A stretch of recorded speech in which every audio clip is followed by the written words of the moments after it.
Hey guys, welcome back to our channel. In this tech tutorial video, we're going to show you how we can bookmark websites in the Comet AI web browser. So let us dive into this. Alright guys, so launch Comet AI and you can use the artificial intelligence, for example, to give it a command to redirect you to a specific website. And after that, let me show you how you can bookmark it. So what you want to do here on Comet AI is simply use that communication text here or box here.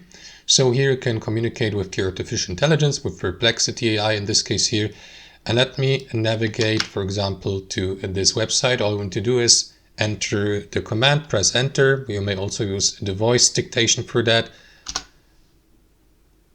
And after that, the Comet AI web browser will redirect you to the given website. Now, if you'd like to bookmark it, guys, all you need to do is click into that star button in the top right corner. As you can see, I have that website already added to my bookmarks, so let me remove it.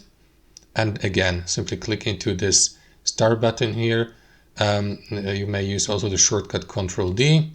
Click into done here, and that's it.